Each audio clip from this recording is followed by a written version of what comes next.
Okay, this is going to be very short because I know it's a little bit late on the East Coast. And plus, I think it's easier for people to kind of watch the replays if a live stream isn't super long. But I just wanted to talk about something. And this is more so for those of you who might be new to these conversations, or those of you who may at some point decide to start your own channels.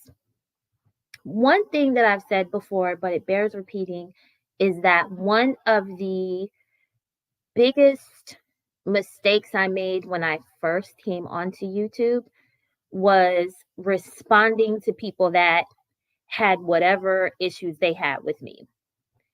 The reason that I say that it's a mistake is because ultimately the truth will stand the test of time. Do you know what I mean? Like if you give your opinion or you just talk about some things you've observed and then you move on and you continue on with your life, you continue on with your content, then people will see things on their own.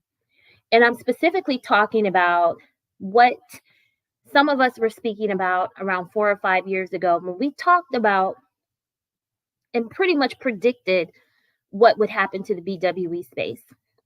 And I want to make myself very clear. I understand that people's opinions can change over time, people's minds can change over time, and ultimately, any of us can come onto these apps and say whatever we want, right? I completely get that. What I'm talking about is the fact that we have some very important discussions in the overall Black women centered space. And at the time, you had a lot of people who were concerned, okay? Because if we're being honest, when you talk about original BWE and then divestment, those spaces are the only ones that were consistently about the promotion of Black women in our image.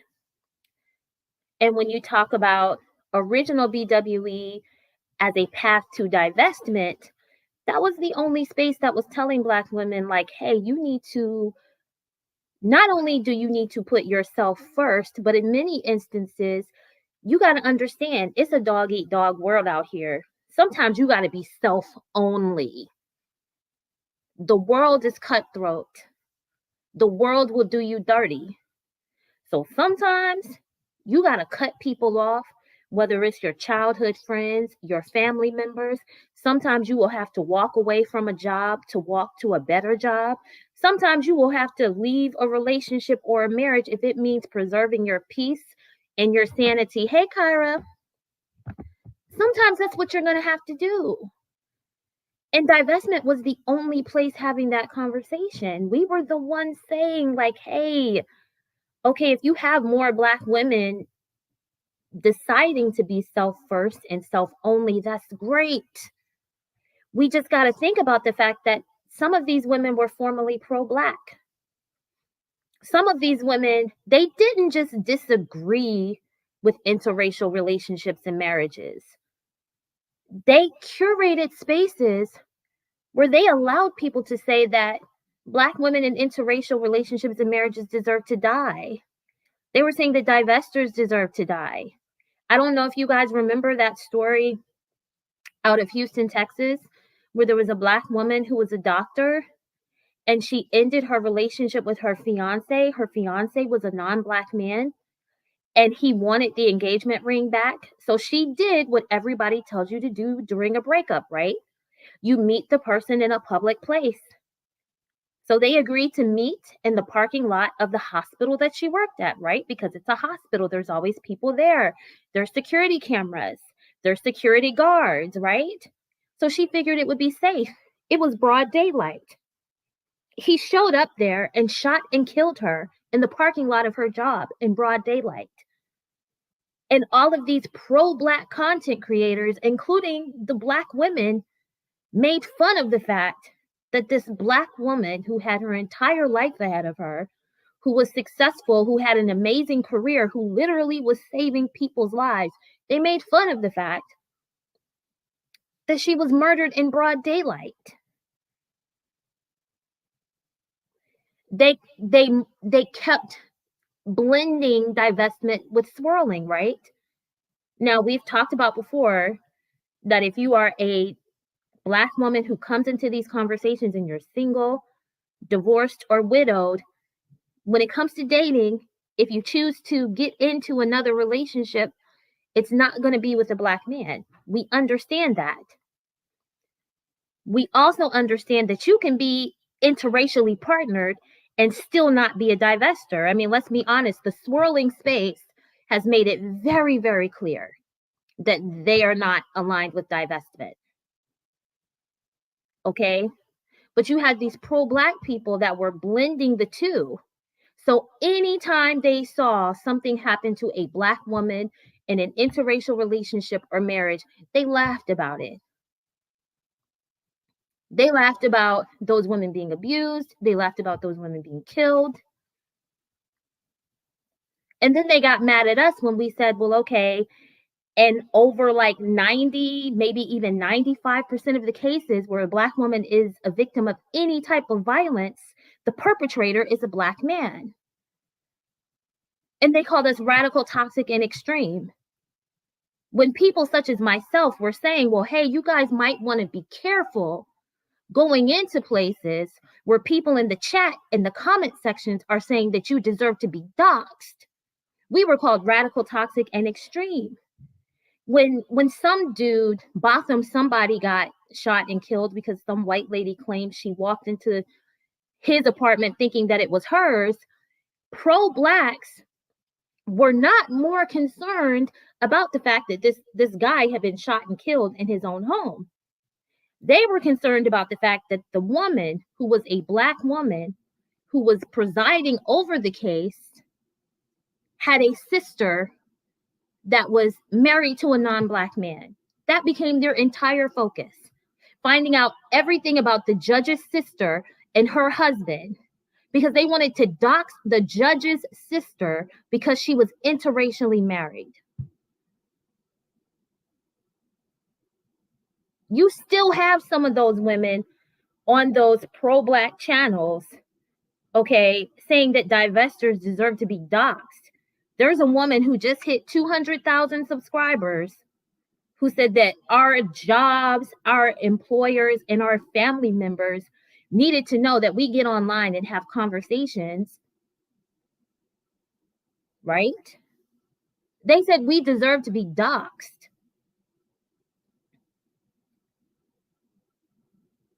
And I feel like some of us spent so much time trying to warn everybody that people pretty much got sick of it, right? Because ultimately people are going to support whoever they want, which is fine. Because when you fast forward a few years, everybody kind of sees what happened, right? People had kind of lost their luster in the pro-Black sectors. So what does everybody do when they want to make a quick buck? When they want to gain traction and gain attention, what does everybody do, including other Black women? Right? What do? They look for a Black woman audience. And when it comes to social media, and specifically YouTube, if you are a Black woman, Black men are not going to give you financial support. That's why you have a pro-Black woman who is married to a Black man who literally had to beg people for a laptop, for money for a laptop. When it comes to Black women on YouTube, the most supportive group in a way that is tangible is divestors and Black women in BWE who are of that original BWE mindset. And you see what is happening. Once certain people came into the Black woman-centered space and they got more subscribers, they got more visibility, all of a sudden, what did they do? They sent a signal, right, to their former pro-Black audiences, and they said that they're not divested. They are not divested channels. But they made sure that they didn't say that until they got the additional subscribers and the additional visibility. But you know what? That's people being people. That's not even the part that pisses me off the most.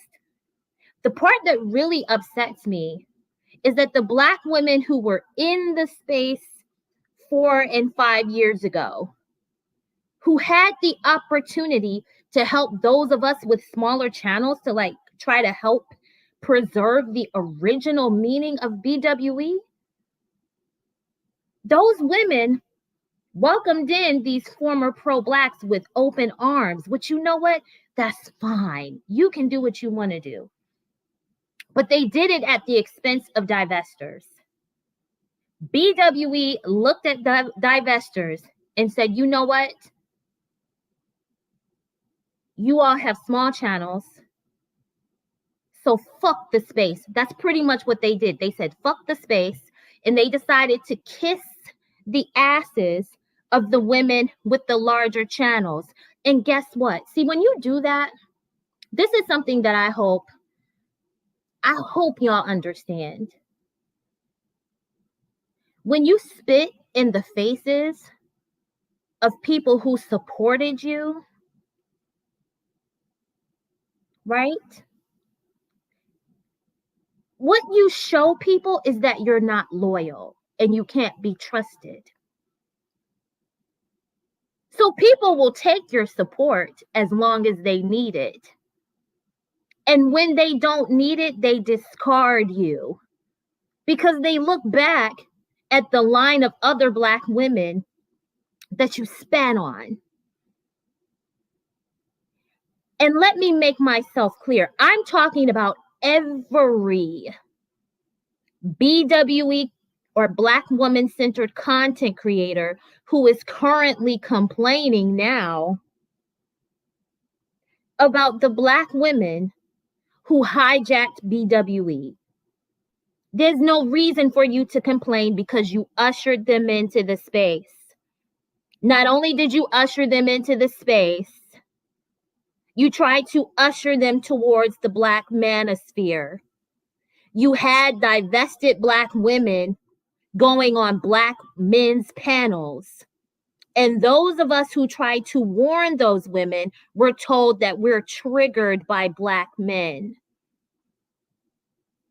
Leah specifically warned Black women about going onto Black men's panels because when you go onto those panels as a divested Black woman, you're going to be yelled at, you're going to be cursed at. And if you can't handle that, you don't need to be in those spaces, but you shouldn't allow those men a conversation with you to begin with. Those BWE whores called us triggered for telling you, hey, you don't want to go into a space just to be verbally abused. So I would advise that hook-nosed bitch in Ohio to stop directly or indirectly addressing me and other divesters. Because you're the very thing that you complained about. You ushered certain people into the space, and when they realized they didn't need you, they discarded you, and it's what you deserve. I'm not here to reignite old arguments and to fan flames that died out a long time ago. But what I am here to do is to remind this space of divested Black women that it is completely okay to be radical about your autonomy. It's okay to be extreme about cutting off toxic people.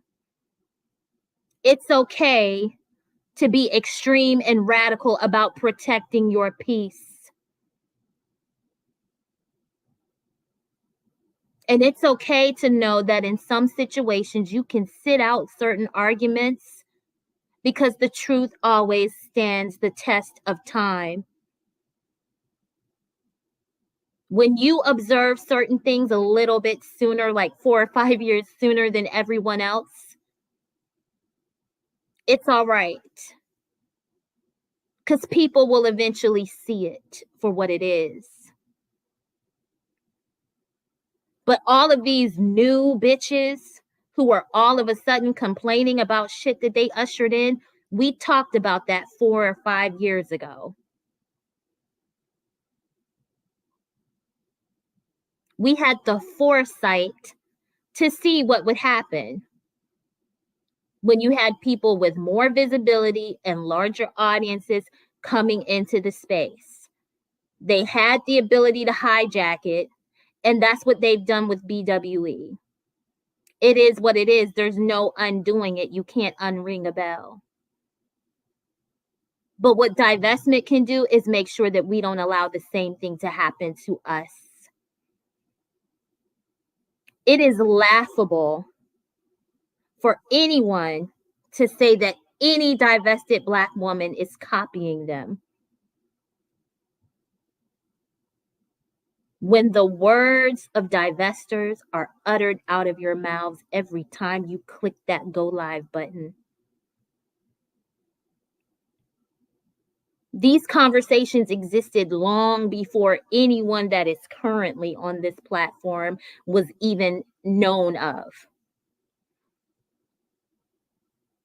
Let's go back to Deborah Cooper.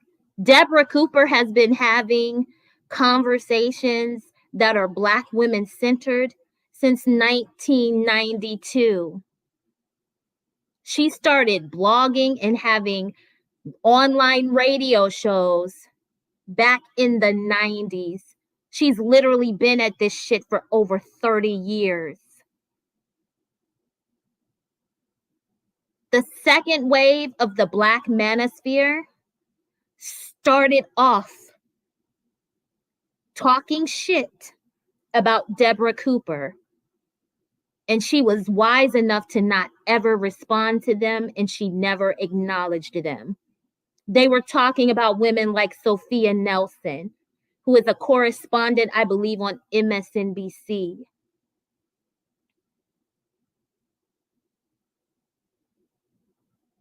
When you whores were calling those Manosphere niggas your uncles and saying that they reminded you of family, the Sophia Nelsons, the Deborah Coopers, the smaller OG BWE channels, and the smaller divestment channels were warning you to stay away from those niggas.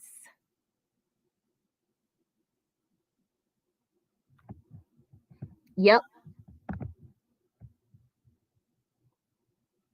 True, dear Abby. But these conversations go even further back. I told you all a few years ago that if you read the letters that Black women were writing to the Freedmen's Bureau immediately following the Civil War, you had Black women talking about the fact that their husbands were supposed to be going up north or out west to find work and then come get them. And those niggas never came back for them. Ever.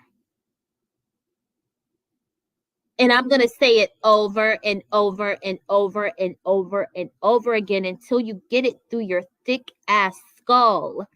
These conversations are literally like 150 years old. They were brought online and into the blogosphere by the Deborah Coopers, by the Khadijas, the Isadora Storms, Evie Amore, Halima. Egypt Ann was going at those niggas by herself for years. That girl probably lost over a dozen channels going at them niggas. And the Black women content creators at that time who had large enough platforms to help gatekeep the space were collabing with the Black Manosphere. They were collabing with the T Sotos. They were calling into Kevin Samuel's show. They called into this other guy's show, some guy named the Black Authority, and he cussed her ass out. The only reason you're complaining about those 3 girls now who have usurped your space is because they took your shit and they realized that they didn't have to acknowledge you, but that's your fault. You don't then get to look around and try to say the divesters are copying you, or what do they say on Clubhouse? They're now trying to say that they invented divestment when you wouldn't even say the word because you were too chicken shit to say it.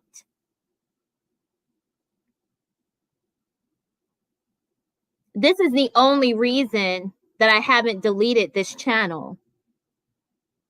Because a very good friend of mine said, you know what? That live stream channel is your history on here.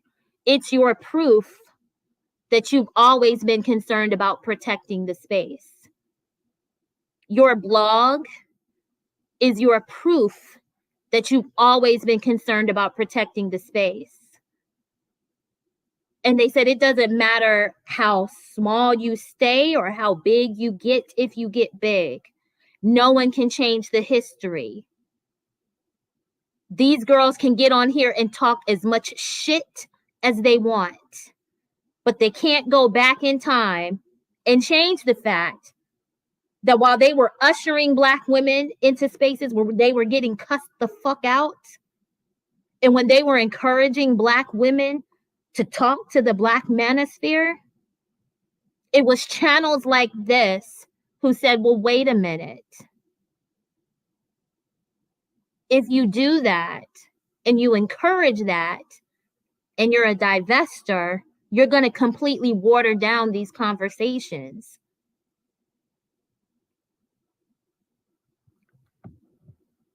Right, Kyra, you said, yep, they're able to show their faces with no repercussions. Some of these niggas that get on here and talk shit, you do realize that they're lawyers, right?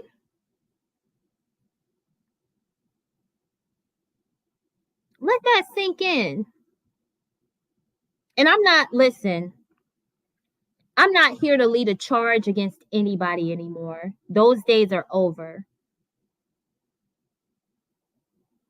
But if those women cared about Black women as much as they say they do, that would be a very easy thing to take care of. Their family members aren't threatened, at least not by Black women. I think some of them get into beefs with each other and they do what niggas, niggas are generally violent, but Black women support them and donate to them, which is okay. You give your money to who you want. But if those are the spaces that you support, how dare you fix your face to utter a word against divesters? How dare you?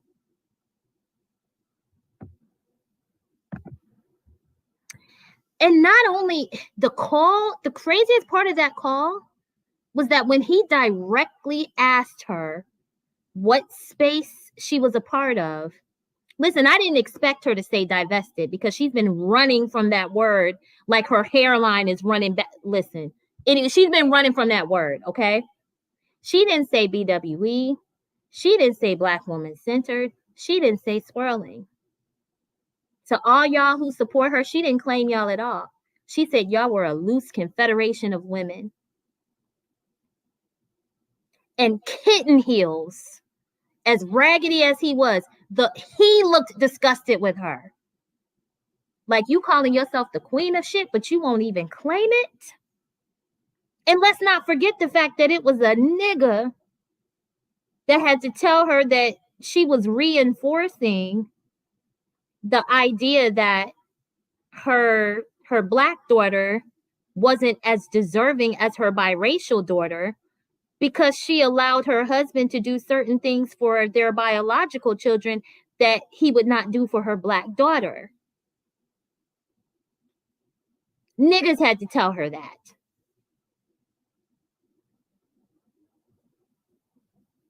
So that's what I'm saying. Gone are the days where I try to tell people what to do or what's best for you. But what I will say is that like these girls support the lowest of the low.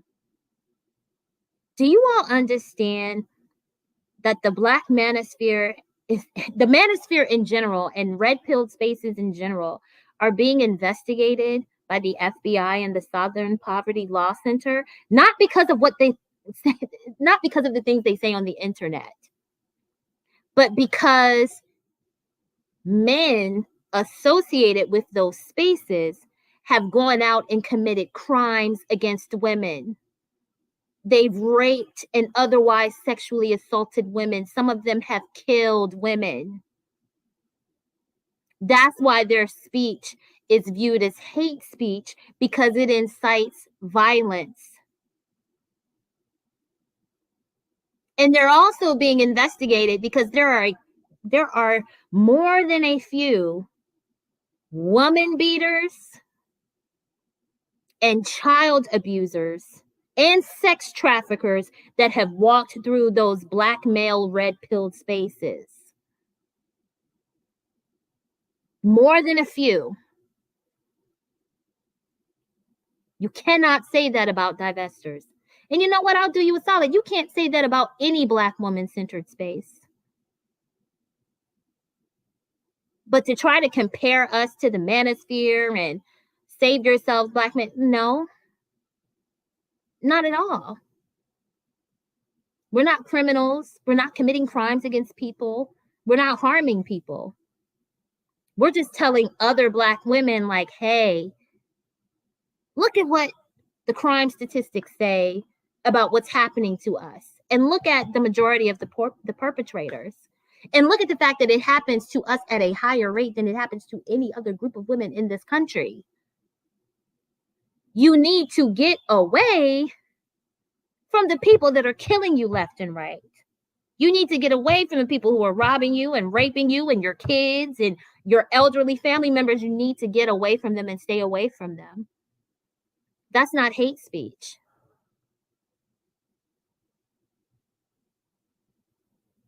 And it kills me, because this is something that happens repeatedly to those of us who have small channels. And when you're on YouTube, generally speaking, you're not considered to have a big channel if you have like less than upwards of 1 million subscribers, right?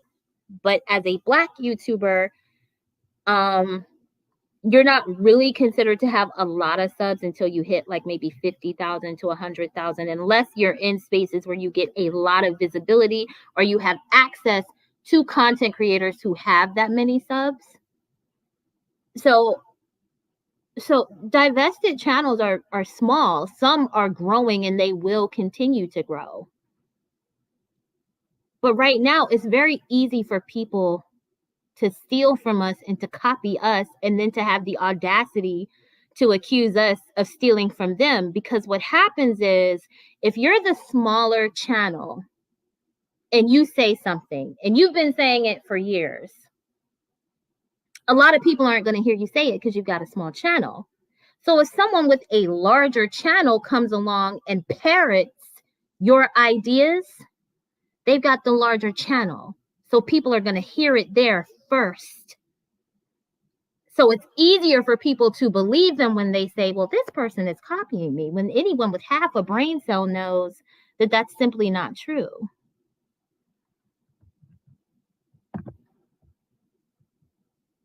Right. We only encourage self-defense. That's it. We are not promoting a message that suggests that we have control over other people's bodies.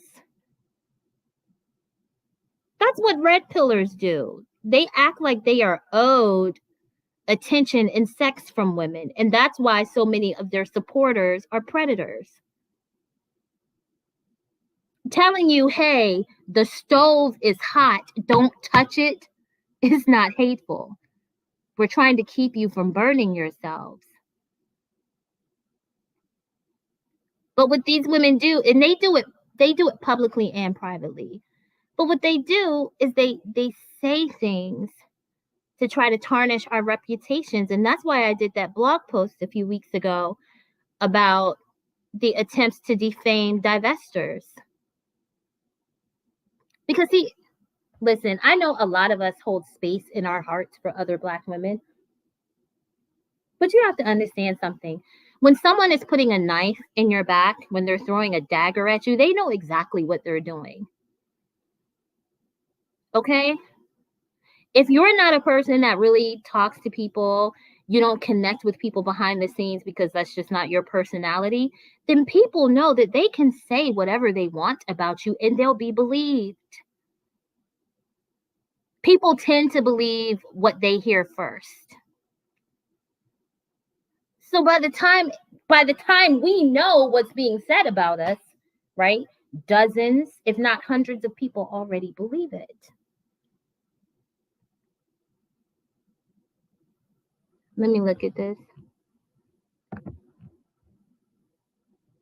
Well, it's okay. You know, you come to things when you come to them. But the important thing is that you're here.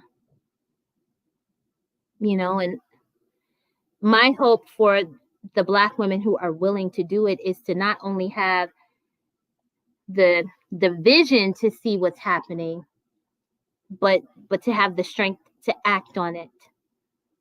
Because a lot of what happens, right, like these women who are now divestment detractors, right, they come to the conversation, so they know the deal, right? They know we're being unalived left and right by Black men, as well as being harmed in other ways. They see what's happening, but they just don't have the strength to act on it. And because they're too weak to act on what they're seeing, they take their anger out on those of us who possess the fortitude to get the fuck out of Dodge.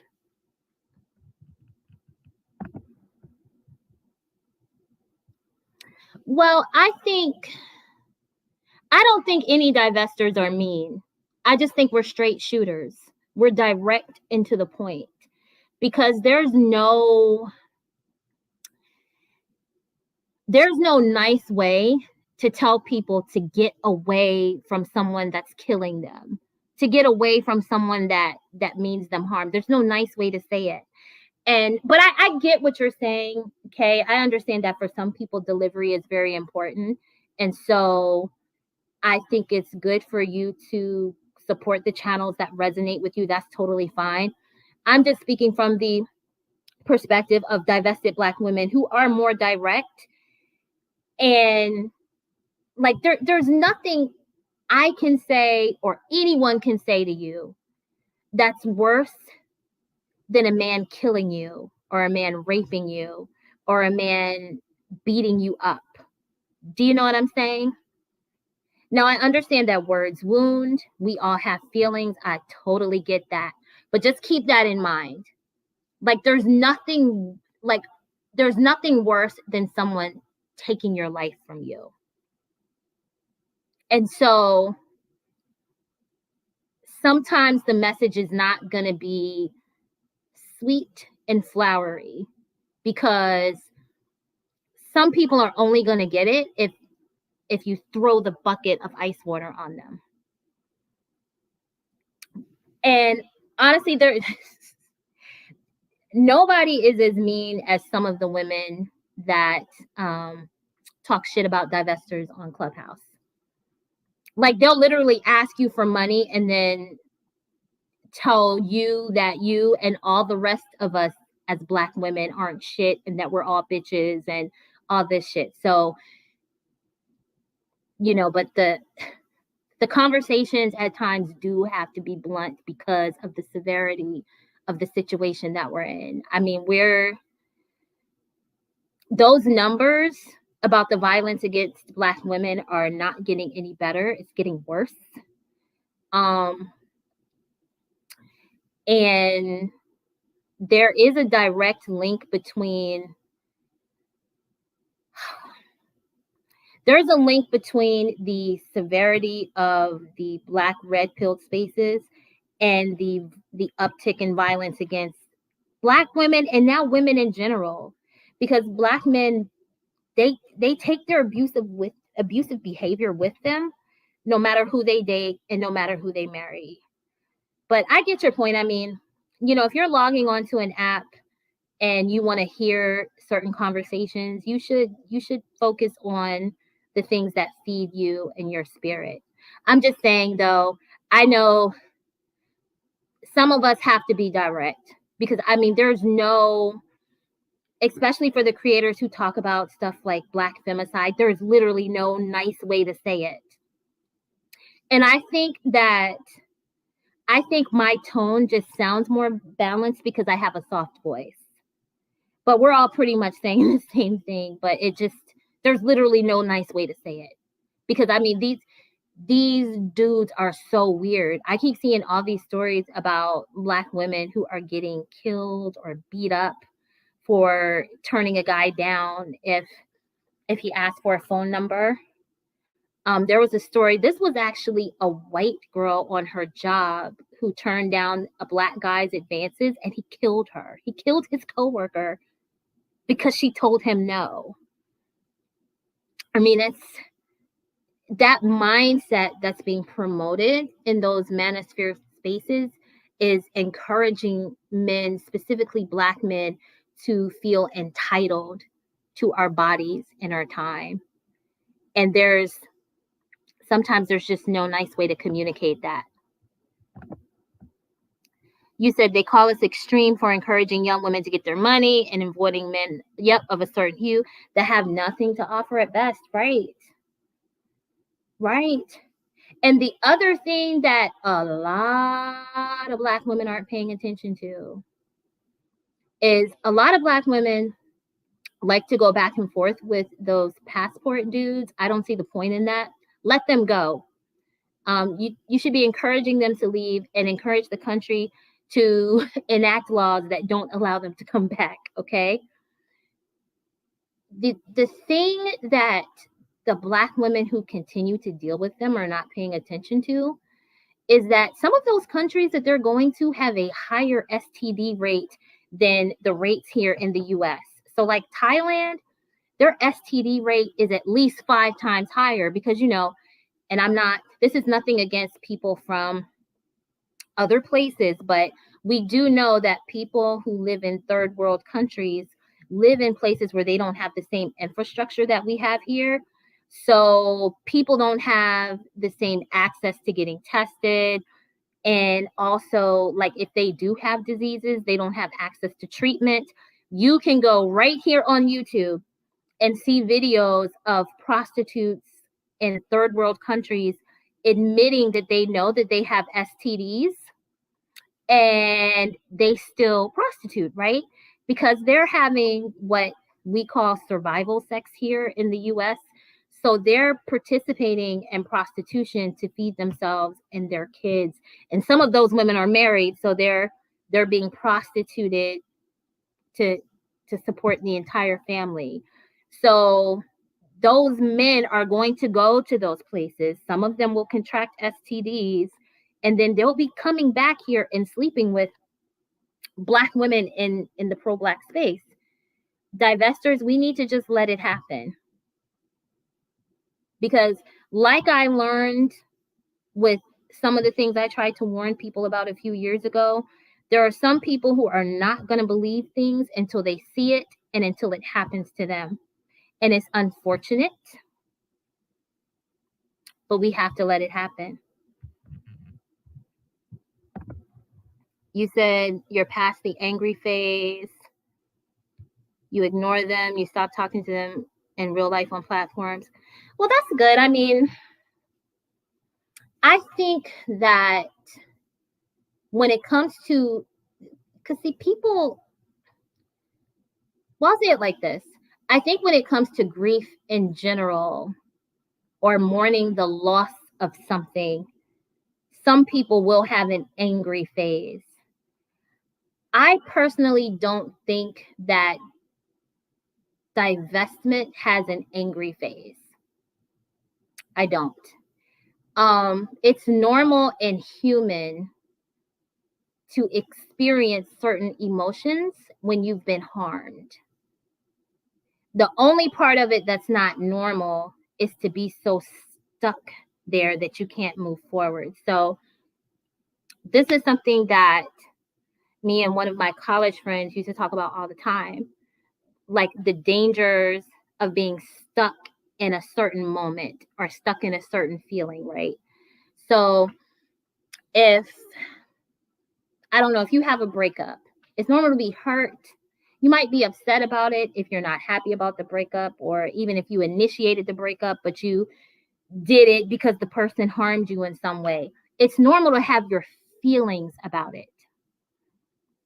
What's not normal is to stay in that moment so much that you can't move on with your life and find happiness, whether that's happiness within yourself or it's happiness within yourself and happiness in a new relationship. That's totally different from what actual divestment is. I think Black women who come to this space, we have that moment where we see the reality, like we see what's going on. So we see, okay, we are associated to a group of men who don't fuck with us. And not only do they not fuck with us, they don't like us. They hate us to the point of either directly harming us or by supporting the Black men who do harm us.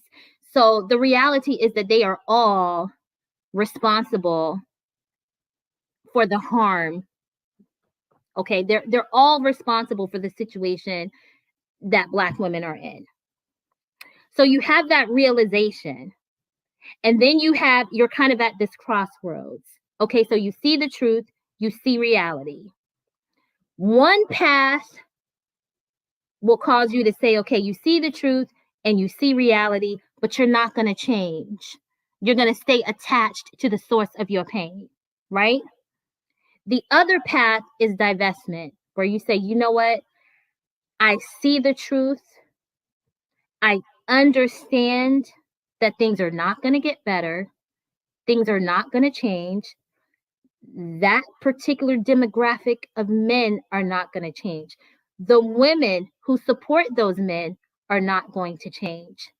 The only thing that I can change is me, right? So you hear these conversations a lot when people talk about therapy and psychology and stuff like that. The only thing I can change is me and whether or not I decide to accept it. And when you get to that place where you say, you know what, I don't accept this. I don't accept being harmed. I don't accept putting everything ahead of me. I don't accept allowing a collective of people to browbeat me and to physically, mentally, and emotionally drain me. So I'm going to change the one thing that I can change, which is whether or not I accept it. And I'm going to make the decision to not accept it and to put myself first. That's the path that leads you to divestment. And in my opinion, other people may think differently, and that's fine. But in my opinion, there's no anger in that. There's nothing angry about saying, fuck y'all, I'm going to do what's best for me.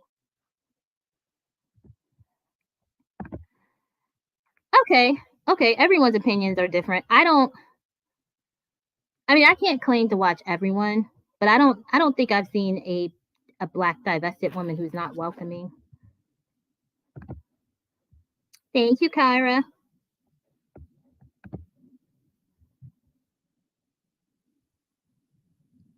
Right, and think about the fact that there's so much violence against Black women that there are TV specials that have stories exclusively about Black women like being harmed either over a nigga or by a nigga.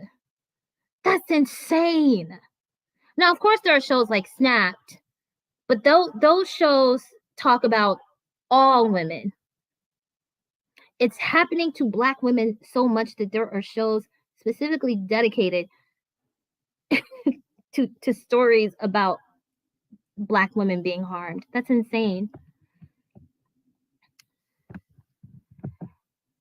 Oh, yeah, or Manny's interest. See, but you know what?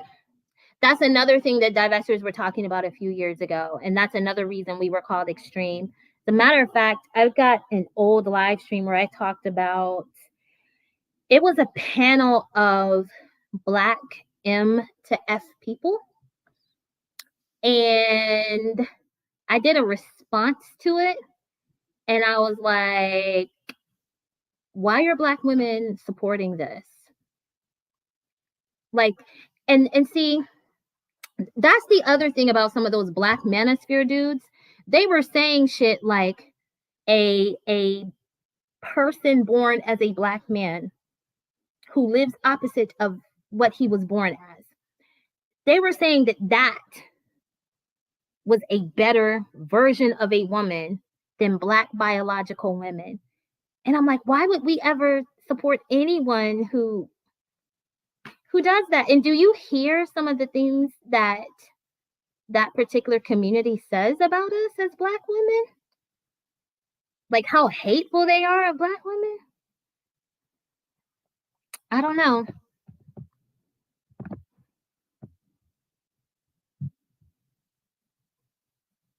Oh yeah, I know. Like, you know, I know so many Black women that have been harmed that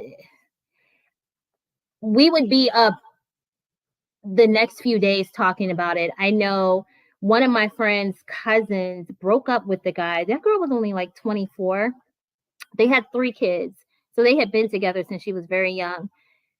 She broke up with him, kicked him out the house. He broke into their house one night, the house where their children were sleeping in, and killed her. Killed her. One of my parents' neighbors a few years ago was killed in her front yard in the middle of a breakup.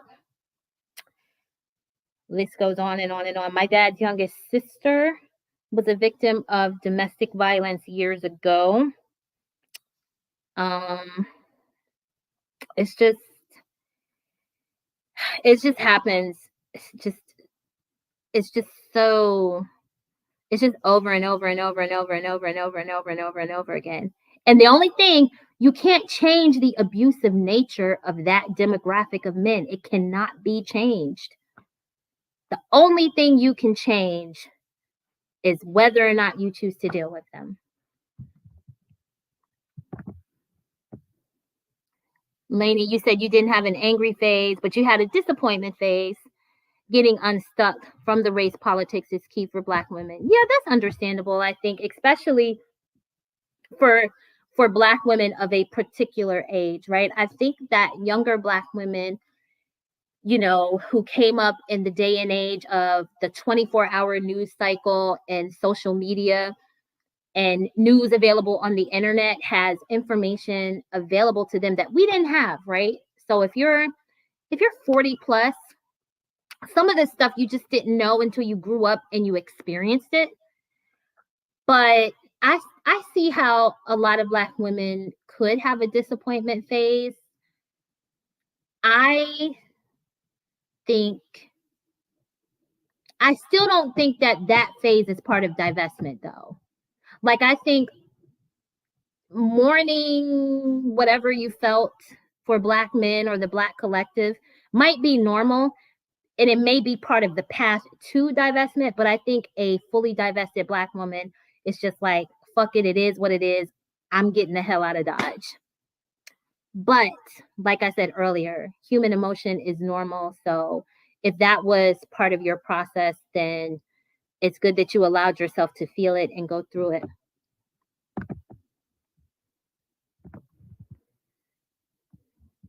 Yeah, you're right. That show's been on for a while. It's crazy. Like, just think about, because I think that's a weekly show every year for 13 years. And when shows like that take place, like when you have like journalistic TV shows, there are hundreds of stories that they ignore. So think about all the stories that they ignore, or all the stories that they just don't have time to cover. And they still have enough content to be on every week for 13 years. You said the great thing is that these alpha podcasts, allow Black women to see them for who they really are. That's very true. I've seen so many Black women in Facebook groups saying that they genuinely did not realize how Black men felt about Black women. Although I will say this, I don't think it's that they didn't see it. I think it's just, it's happening in a way where it's so visible that you can't ignore it. Because we all know what we've been through. And then we all look around at the other Black women in our lives and we see what they're going through. So I think a lot of Black women saw it, but it's just so glaringly obvious because it's happening on such a big stage. And I think it's the way it needs to happen. Because you had Black women, like I said, going back to the late 1800s, talking about their poor experiences with Black men. But it's easy to ignore it, because a lot of people don't read. I'm just being honest. This is not a slight, but a lot of people just don't read. So over time, those letters got ignored.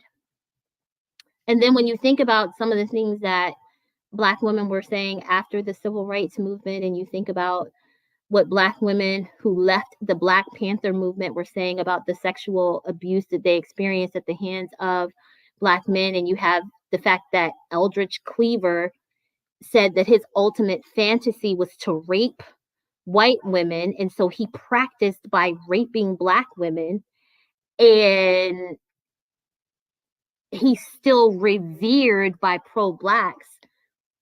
It's like the information was there, but it's so in your face now that you can't ignore it. Like it's forcing Black women to not ignore it. And I think that's the only good thing about it. Because you have a lot of Black women who you're able to sweep it under the rug if it happened to you in a handful of relationships, or maybe a friend in a handful of relationships. But when you see, like, no, this is happening to Black women everywhere, all over the world. And then you see, oh my goodness, look at what these motherfuckers are saying. You can't ignore it. And you're right. That is a good thing about it. That's true, disengaging from the matrix, which is why I had suggested to Black women in the past, like Black women who don't share opinions online, I had suggested that they not tell people in their personal lives that they're divesting. And the girls got mad about that. But I was like, you don't want to broadcast it initially, because what people will do, and I've seen some of these Black guys talk about the fact that they're concerned about the younger Black women coming to our spaces.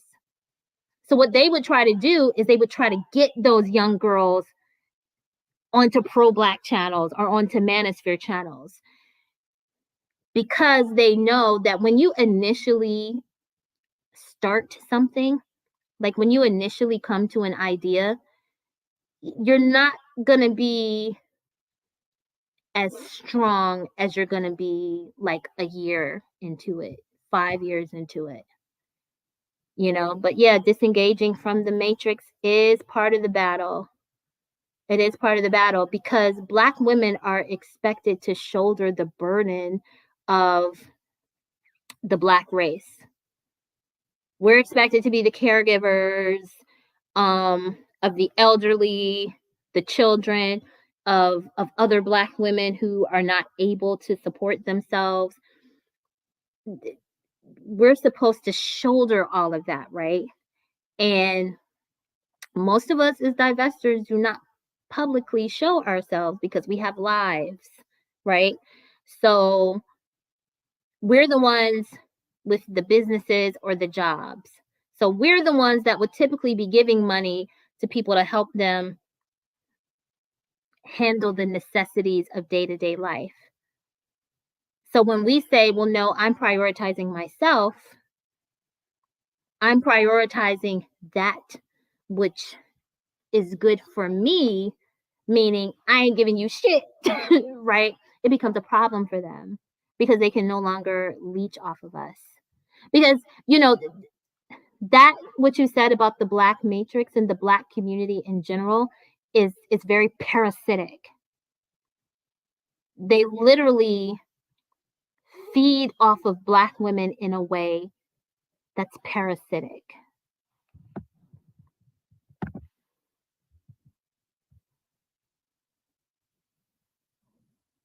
I don't blame you. And you know what? You don't owe that to anyone. We had that conversation here a few years ago that the Black collective feels entitled to the Black woman's womb. That's why other Black women will shame you if you don't have children. There are women, Black women on this platform who had a history of calling Black women who don't have children barren. One girl who's in a completely different sector was called barren because her and her husband had not had any kids. Well, now they have 2 children. And they seem to be very happy. I was called barren because I don't have kids, but what these women didn't know was that my husband lied to me and never told me that he can't naturally have a child. The only way he can have a biological child is through IVF, but I didn't think I needed to come onto the internet and say that. But no, there's absolutely nothing wrong with you choosing to not have children or only deciding that you want children if they're not fathered by a Black man. Whatever you decide, that's totally your prerogative.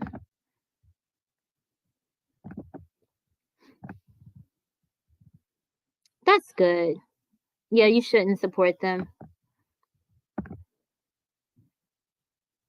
Thank you.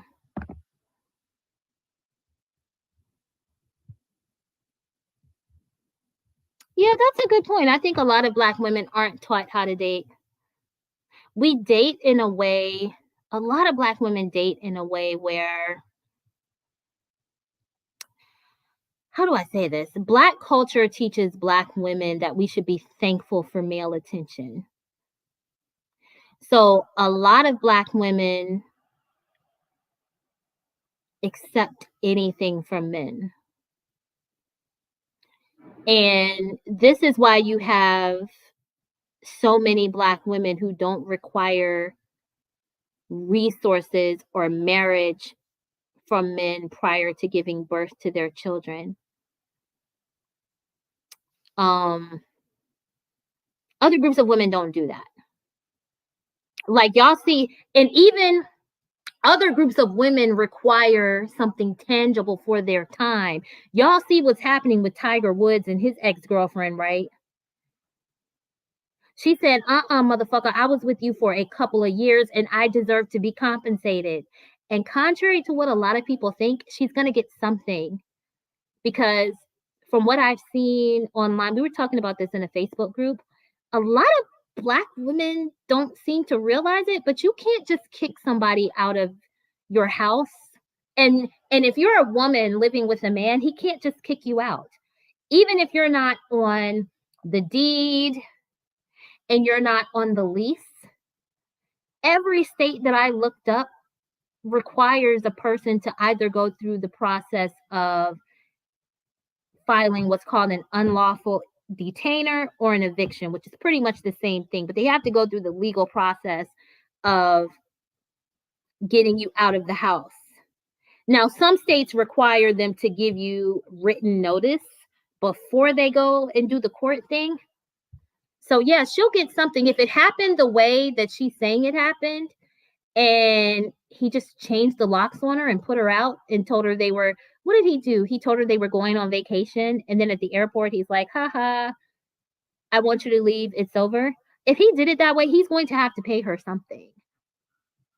Because you can't just do that. But other races of women require something tangible for their time. unless you're talking about like the ones who are not desirable. But average women of other races require something for their time and something for their energy. But we're just not taught that, or a lot of Black women aren't taught that. So many Black women are taught that they should be thankful to have a man. And that's why so many Black women stay in relationships or marriages that they need to leave and get involved with men that they shouldn't deal with. And you know what? This leads me to something. It's like those who come to divestment at a certain point, you got to undo that way of thinking before you start dating again. Because otherwise, you'll do the same thing with other groups of men. Kyra says the 5 stages of grief is normal. Okay, that's cool. Yep, being fully divested means that you are at the acceptance final stage. Yep. Yeah, I think if you're still grieving, you're not divested. But it's okay to go through the process of grieving. You need to go through that if that's where you are. But once you're over it and you accept it and you're ready to move forward, that's when you're where you need to be. Dahmer's crockpot took Black men out the house. Keep telling the truth, fence sitters. You may not like us supposed extreme divesters, but it is in your best interest to heed these warnings. Thank you. It's just, it gets exhausting to try to warn people and then to be, because when I tell you, see, it's one thing for people to disagree. When we come onto the internet and share our opinions, it comes with the territory that people are not going to always agree with you. And sometimes their disagreement will be so strong that they will feel the need to express their opinion on their channels. That's fine. But that's not what some of these women on here do. Okay? They can't just leave it to the conversation. They sprinkle in some lies and some slander and some defamation. And that's the part where I'm like, you know what? You'll see it on your own. Oh, and then people will try to say, oh, you're trying to force me to think like you. No, I'm not. I'm just giving my opinion. You know, just like they log onto these apps and say and do whatever they want, like we can do the same thing. You said the community taught us to be mammies. You said you feel bad that you taught others to mule. The important thing, and see, this is why I think it's so necessary for as many Black women as possible to come to this when they're younger, so that they don't have that recruiting phase. Oh yeah, that's a good one. Because mammies are recruiters. Did you know that? They promote the concepts of Black love in a Black community to other Black women.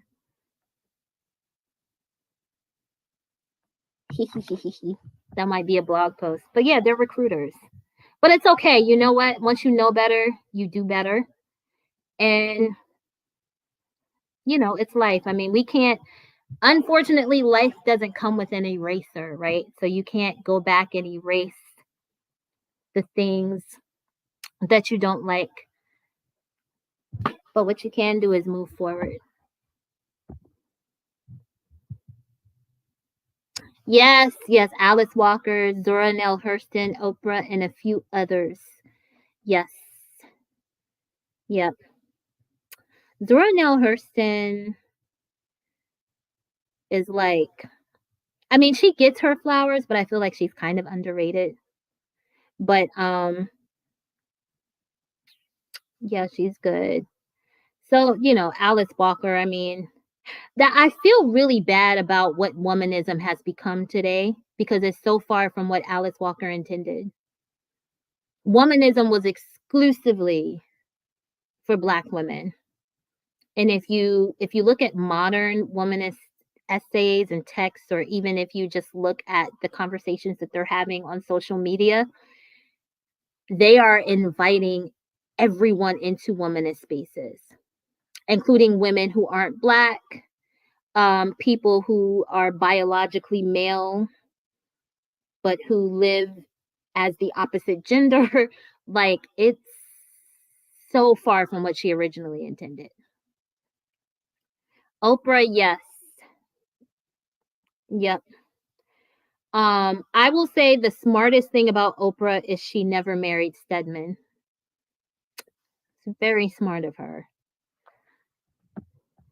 So she'll be able to leave her money to whoever she wants to give it to. Although it would be nice if, she weren't with him at all, but people do what they want. Yep. They used to say rap was just music. We didn't understand that art was imitating life. Regular schmegular Black men getting on social media, popping their mouths was eye-opening for Black women. Yep. C. Dolores Tucker and Tipper Gore tried to warn us about that. When was that? The 90s, maybe?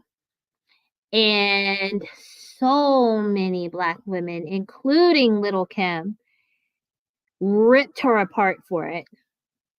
They didn't have all that smoke for Tipper Gore, right? But they ripped C. Dolores Tucker apart. And now Black women are mad about it 30 years later, but it's kind of too late. It's already there. And those guys meant exactly what they were saying in those raps. Look at their actual lives and the way that they actually treat Black women. And it's the same thing with those guys in those red-pilled spaces. Look at some of the stuff that has come out about them.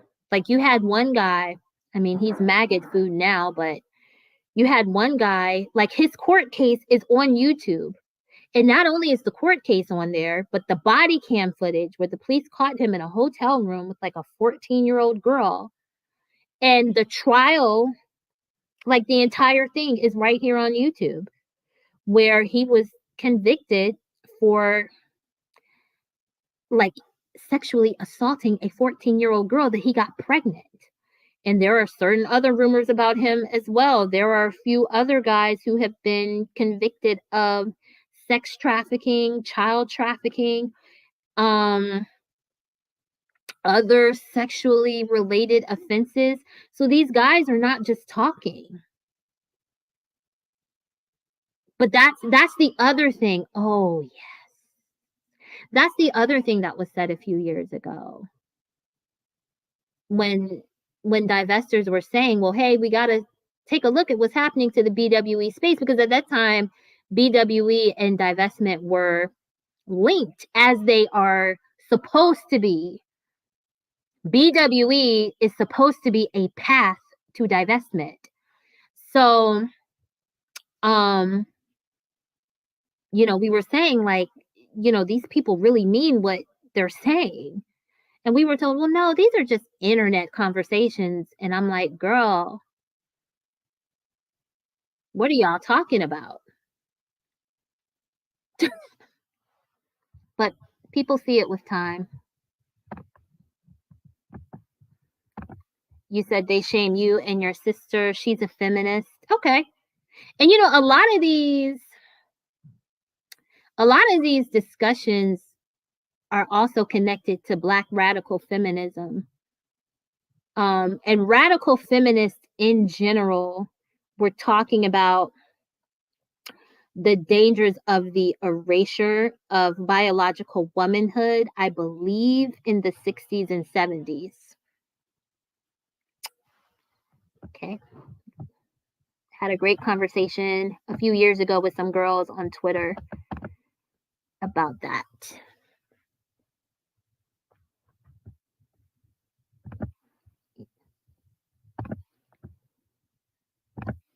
You said your best friend is a hardcore feminist. Okay. I know there are some divestors who identify as feminist or womanist, although you do have some feminists and womanists who are very anti-divestment. But then again, you have different waves of feminism. I do think that a Black woman who is a feminist, who takes on the more radical feminist ideology, might be more likely to align with these conversations because, again, they've been having them for decades. You said your best friend warned y'all about red pill men 13 years ago. She has all brothers. Yep. They are the ones who actually started reporting some of those conversations to the Southern Poverty Law Center. I gotta see if I still have that video on my other channel. But there's a list of words that have been compiled by anti-defamation organizations that are connected to hate speech and violence against women that are used by those red pill spaces. Because I mean, there's no divested Black woman that has gone out and killed anyone or otherwise harmed anyone. So that's why NACR is not hate speech, because it's not inciting someone to go out and harm anyone. It's just a term that was said on national television to describe certain people. It might rub people the wrong way, it might be offensive to them, but it's not inciting violence. You know, there's no divester that's in a foreign jail like that Andrew Tate dude. Like, it. Let me see. Blake Griffin's baby mama got millions off him for being engaged and having babies by him, and she quit medical. I'm telling you, they do not play. They are going to get something for their time and their energy. Because, I mean, you don't want to leave a situation with any man and not have anything to show for it, especially if you've spent several years with him or if you have kids with him. Thank you. You said, Lainey says, it's recruiting is a genius way of putting it. That's what it is. And if you don't fall for the recruiting thing, then they go into the shaming thing, which is what they do with divesters. They call us self-haters, and it's like, well, me not liking your son is not me hating myself. That's me hating your sons. Yeah, she was saying something about the Lakers. I mean, the reason it's funny to me is, you know, you have Black men like Chris Rock that laugh when they're in rooms full of white people that say nigga. You have Black men that support non-Black rappers saying nigga. You have some actor, I can't think of his name, but some actor went on national television and said that it turned him on when his white girlfriend called him the N-word with the hard ER. So it's like, okay, nigger, nigger, nigger, nigger, nigger, nigger, nigger, nigger.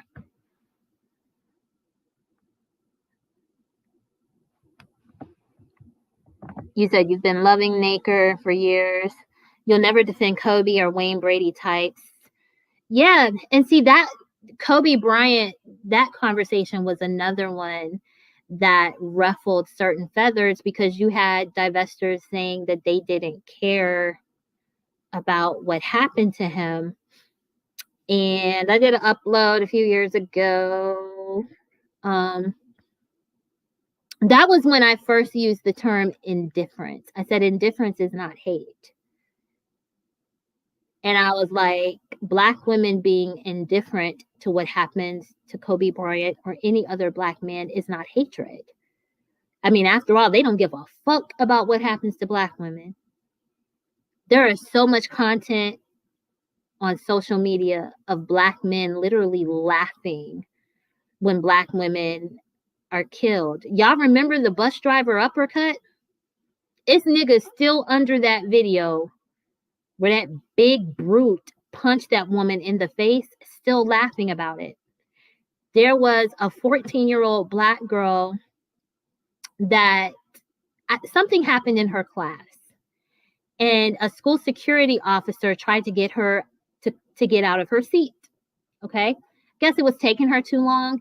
He manhandled her, like forcibly removed her out of her seat, manhandled her, wrestled her down to the ground. The girl wasn't fighting back. Black men laughed about it. You remember the old, elderly, homeless Black woman on the train, I believe in New York, that was literally sitting in her seat and minding her business? And one of their sons, like, brutally attacked that woman and kicked her repeatedly in the head. Black men laughed at that and said that she probably deserved it. And the group of men that helped her get medical treatment and helped her find housing was white men. These so-called good Black men did not say, well, hey, it's not right to laugh at this woman. She's old enough to be someone's auntie or someone's grandma. So, the coalition of the good ones are going to come and help her. No, they sat and laughed along right with your roguish ass sons.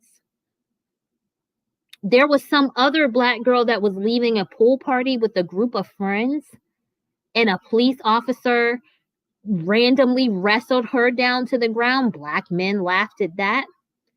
Y'all remember Lauren and how they laughed at her because this was a line from, I think it was a rap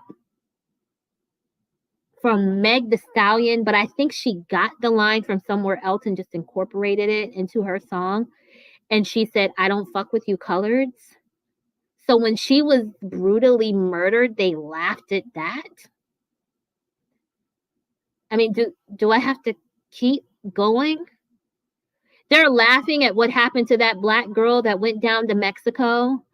I guess she took those guys with her to get her tummy tuck. They're laughing at the fact that that girl is probably going to be traumatized for life because she saw two of her friends be murdered and feared for her own life. They laughed at her and they blamed her for what happened to them. Instead of blaming the idiots that shot and killed those two guys, they're blaming her. Oh, and let's not forget about the 16 or 17-year-old Black girl who was accosted by a Black man in his mid-30s. He approached her, wanting her attention, and based on the surveillance video, she wasn't rude to him. She just told him no. And he hit her with the skateboard and threw her into a dumpster. Black men laughed at that. When Tina Knowles Lawson, her mammy ass, divorced her husband of over 30 years because he repeatedly cheated on her and got 2 women pregnant, Black men did not say, well, you know what, this is a good Black woman and she's always supported Black men. He should be ashamed for how he treated this woman. That's not what they said. Those Manosphere niggas that remind these bitches of their uncles were laughing at that woman. We're laughing at the fact that the man that she's been with her entire adult life completely dogged her out and got 2 other women pregnant. They laughed at her and said she hit the wall. And it was her fault that he cheated and got those women pregnant. And had the audacity to act like they gave a fuck about her when she did that Mammy documentary, praising the very group of men that spat in her face when she went through what was probably the most devastating moment of her life. Beyonce, I love her music. I think she's very talented, but she's a mammy like her mom.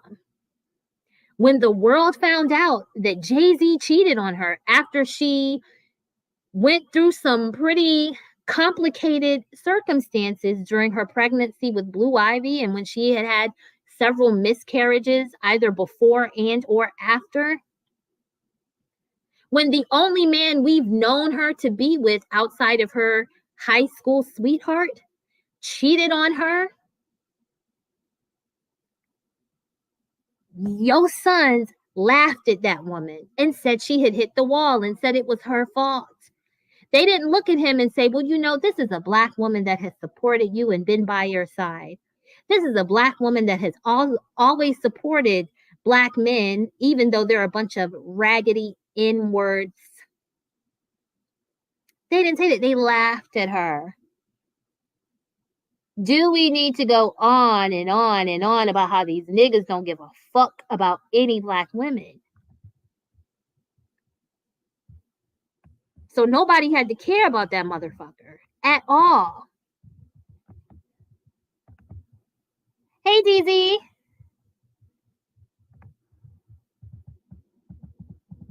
Let's see. Okay, we were talking. Yep. She accidentally said Naker. Lainey said, yeah, his parents were in the back with Beyonce and Vanessa in the front.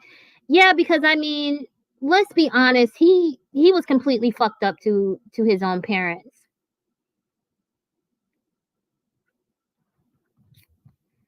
But we're supposed to have more sympathy for this non-Black woman than we do for this Black woman who just lost her child and her granddaughter. Right? And we're wrong to be indifferent to that non-Black woman's pain. We're wrong to be indifferent to a nigga dying. Of course, it had to be a horrible way to die. Nobody's saying that. But everybody overlooked the fact, right? Maybe since he's been dead for a few years, I can say this, but everyone overlooked the fact that they had been warned not to fly because of the fog, and they ignored it anyway because he really wanted to fly. But these motherfuckers are indifferent to our pain all the time. So when I said, well, you know what? It's okay to not care. It's okay to not have an opinion on it. It's okay to not feel anything, because after all, these niggas coined the phrase, I feel nothing, about things happening to Black women. Very prominent figures in the Black Manosphere specifically voted for Donald Trump, not because they're Republicans, not because they're conservative leaning, but because they figured that every Black woman who has access to money is getting that because she's connected to some of these social safety nets.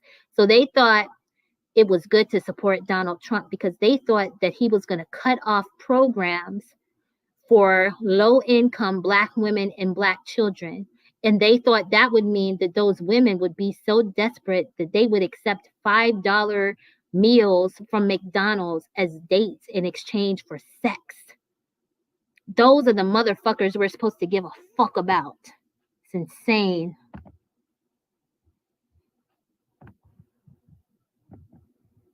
Yep, they sure did laugh at that girl. They sure did. Mm-hmm. Yeah, because they feel entitled to your phone numbers. They feel entitled to it.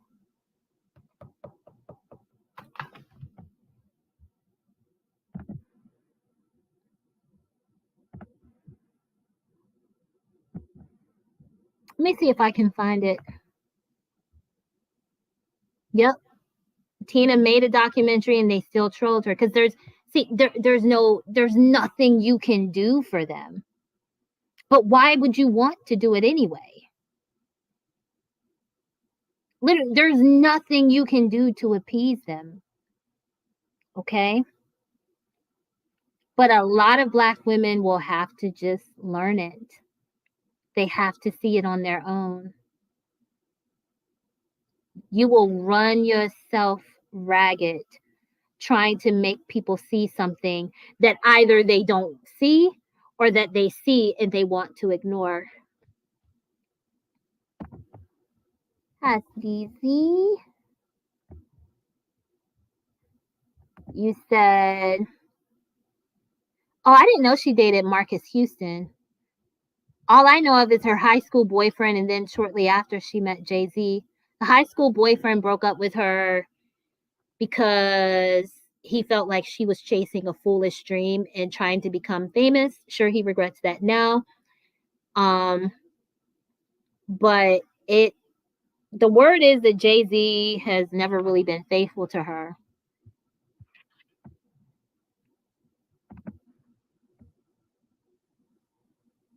Yep, made an album she dedicated to her son called Black is King. I wonder, did she dedicate anything to little Rumi, her daughter? I'm sure she's dedicated things to Blue. I wonder how Rumi's going to feel when she grows up and sees that the album was dedicated to her twin brother and she was left off. Kyra. Oh no, I didn't hear about that. Kyra says, remember those 15 black males that stomped one black girl in Brooklyn and stole her shoes? That's insane. But see, that's the type of stuff they do. And then people are like, why don't you like black men? Why are you indifferent to them? And it's like, are you serious? Do you not see what they do? Do you not see? And the so-called good ones don't call it out. They say, well, she probably said something, or she probably had an attitude. She probably didn't smile at them, so she deserved to basically be nearly beaten to death.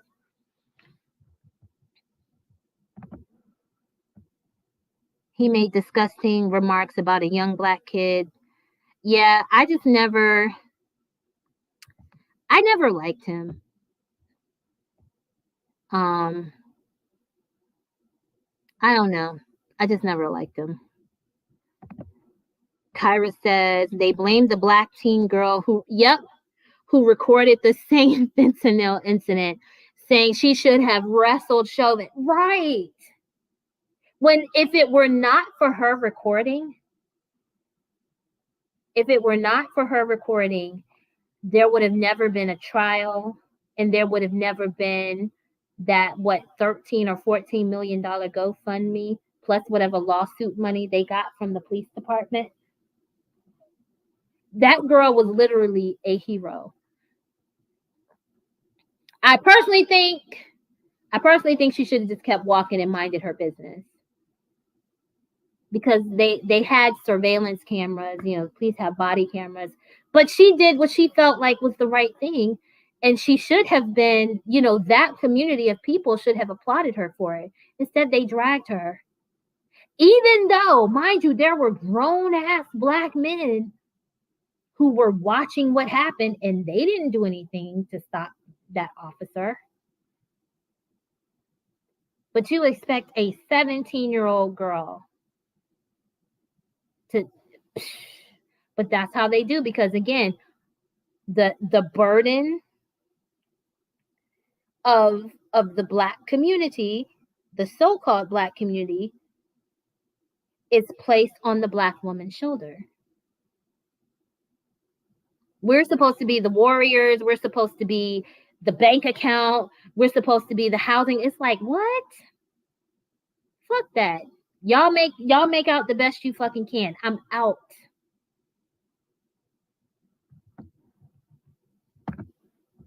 Laney said, the irony is that Trump cut more stimulus than any other president. Look at God. Yep. And look at what the Republicans are doing as well, because these guys,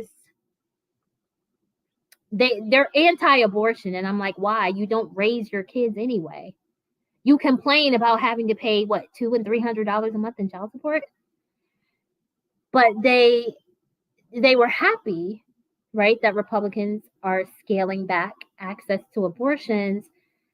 But it's like, okay, Ron DeSantis and a few of his Republican friends are also considering bills that will make them start paying child support at conception, which I think is a good thing. If you're not going to allow women to have abortions, let that support start as soon as they know they're pregnant. Because why are you out here fucking bitches raw anyway? If you fuck the bitch raw and she says you the daddy, nigga, you the daddy until you can prove otherwise.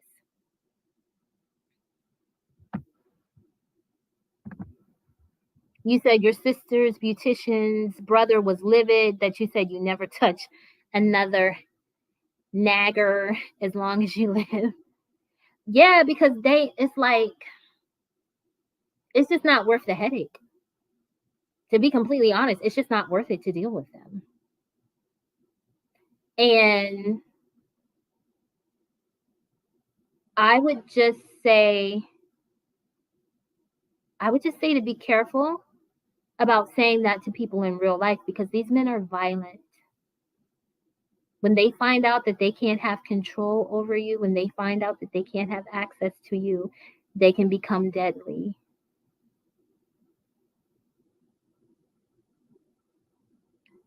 For me, in my real life, I just let my actions speak for themselves.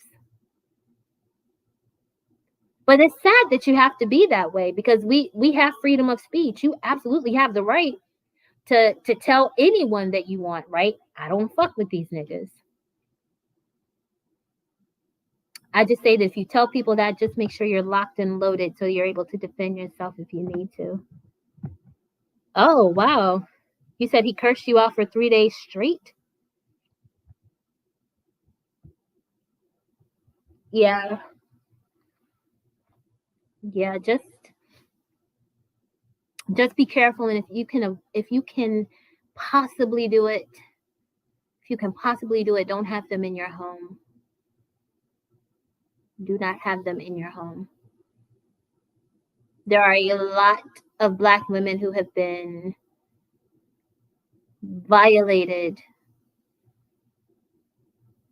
because when a predatory man has you in a confined space, you got to be careful.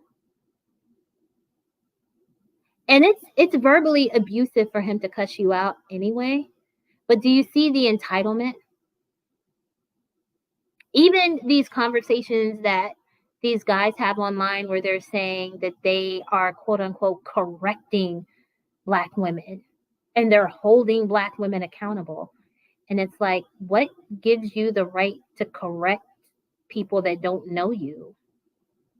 What gives you the right to hold people on the internet accountable? Like people who you'll never meet, people who have no connection to you. That's very controlling.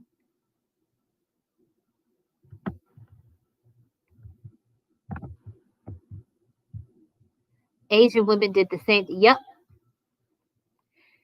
By the time the world realized what Asian women had been doing, they had been doing it for decades. They now call it, well, I don't know if this is derogatory to say, but I won't say it, but they have a term that they use for white men and Asian women who connect together. But yeah, Asian women they made their move. And everybody looked around and was like, damn, their rates of intermarriage depend on whether they are Asian American, so they were born in the US, right? Or whether they are like from other countries and then they moved here. But there are certain groups of Asian women that marry out at something approaching 40%. And everybody just looked around one day and was like, what? That's some of my concern about,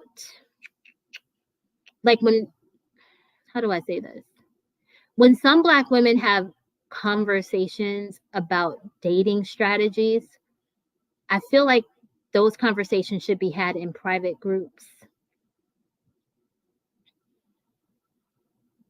Do it in private spaces so you're not giving out your playbook.